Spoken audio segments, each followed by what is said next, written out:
భద్రాచలంలో కరకట్ట భద్రాచలానికి ప్రాణదాత అని ఎన్నో వరద వైపరీత్యాలను ఎదుర్కొని నిలబడిందని ఈ కేవలం ఆనాడు ఎమ్మెల్యేగా ఉన్న కుంజా బుజ్జి మంత్రిగా ఉన్న తుమ్మల నాగేశ్వరరావు ముఖ్యమంత్రిగా ఉన్న చంద్రబాబు నాయుడు సమిష్టి కృషి ఫలితం అనేది భద్రాద్రి కొత్తగూడెం జిల్లా సిపిఎం కార్యదర్శి మచ్చ వెంకటేశ్వర్లు నాయుడు నిర్మించిన ఈ కరకట్టను ఇప్పుడున్న కేంద్ర రాష్ట్ర ప్రభుత్వాలు నిర్లక్ష్యం చేస్తున్నాయని, నెలలు బారిన కుంగిపోయిన కరకట్ట మరమ్మతులు చేయట్లేదని, ఇది చాలా ఆందోళన కలిగించే విషయమని తెలిపిన మచ్చ వెంకటేశ్వర్లు ఇప్పటికైనా కేంద్ర రాష్ట్ర ప్రభుత్వాలు వెంటనే చొరవ తీసుకుని అలసత్వాన్ని వీడి భద్రాచలానికి వరద ముప్పు రెడ్డి కాపాడే కరకట్టన మరమ్మతు చేయాల్సిందిగా డిమాండ్ చేసిన సిపిఎం పార్టీ జిల్లా కార్యదర్శి మచ్చ వెంకటేశ్వర్లు.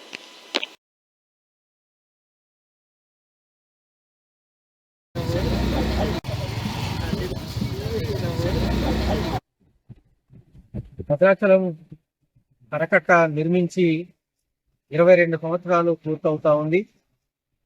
ఈ కరకట్ట నిర్మాణం కోసం గత తెలుగుదేశం గవర్నమెంట్ లో నారా చంద్రబాబు నాయుడు గారు ముఖ్యమంత్రిగా ఉన్నప్పుడు స్థానిక శాసనసభ్యులుగా కుంజా బుజ్జి గారు ఉన్నారు.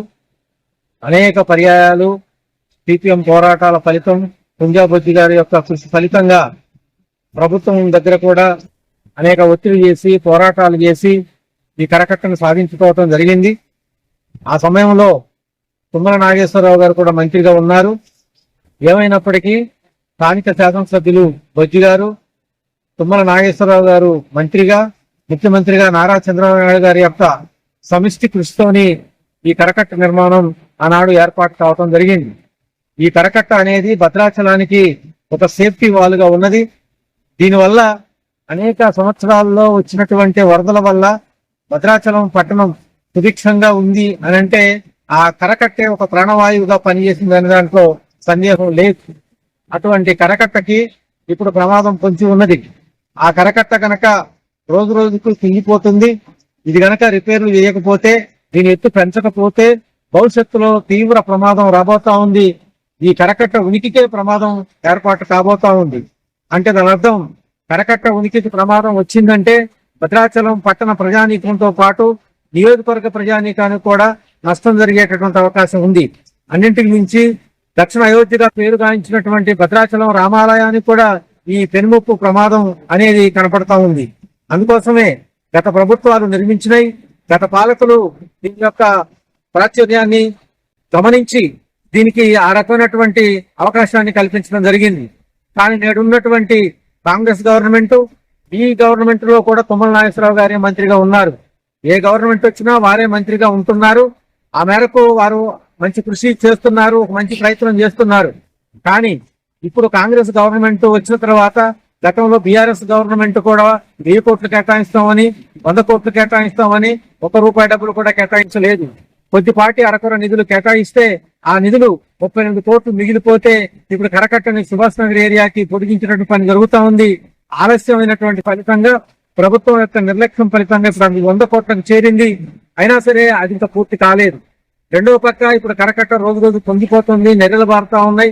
ఇక్కడ స్లూయిస్ పెట్టి ఒక ప్రయత్నం చేస్తున్నప్పటికీ ఈ కరకట్టకి శాశ్వత పరిష్కారం చూపించవలసిన అవసరం ఇప్పుడు ఉన్నటువంటి కాంగ్రెస్ ప్రభుత్వం పైన ఉన్నది. అట్లాగనే పోలవరం ప్రాజెక్టు నిర్మాణం పూర్తయితే ఇంకా భద్రాచలానికి, నియోజకవర్గానికి, భద్రాచలం రామాలయానికి పెను ప్రమాదం ఉందని గత అనేక పర్యాయాలుగా సిపిఎం పార్టీగా నిపుణులు అనేక మంది పెద్దలు చెబుతా ఉన్నారు. అయినా సరే పెడచెవన పెడుతున్నారు.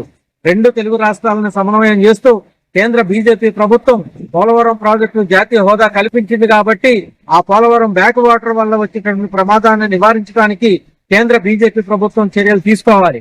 ఇప్పుడు ఉన్నటువంటి తెలంగాణ ప్రభుత్వం అటు ఆంధ్ర ప్రభుత్వాన్ని కూడా కలుపుకొని దీనిపైన ఒక శాశ్వత పరిష్కారానికి కావాల్సినటువంటి చర్యలు కైకొనాలి. ఎందుకంటే భద్రాచలంలో పోలవరం ప్రాజెక్టు పూర్తయితే 45 అడుగుల నీళ్లు ఎప్పుడు నిల్వ ఉంటాయి అనేది నిపుణులు చెప్తున్నటువంటి మాట. ఇప్పుడు కొద్దిపాటి వరదలు వచ్చినా సరే, ఇప్పుడంటే ఈసారి అంటే వరదలు పూర్తిగా రాలేదు. మూడో ప్రమాదం కూడా పూర్తిగా హెచ్చరిక కానటువంటి పరిస్థితి, ప్రమాదం రానటువంటి పరిస్థితి ఉంది. అయినా సరే 45 అడుగులు రాకముందే రోడ్లెక్కి నియోజకవర్గం స్తంభించిపోతా ఉంది.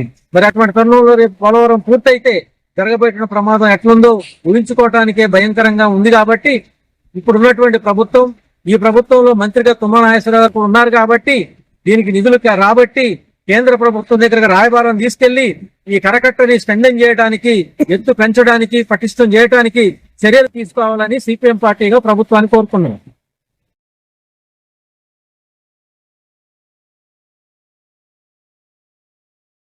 ఇటువంటి మరెన్నో వీడియోల కోసం మా ఛానల్ ని సబ్స్క్రైబ్ చేసుకోండి.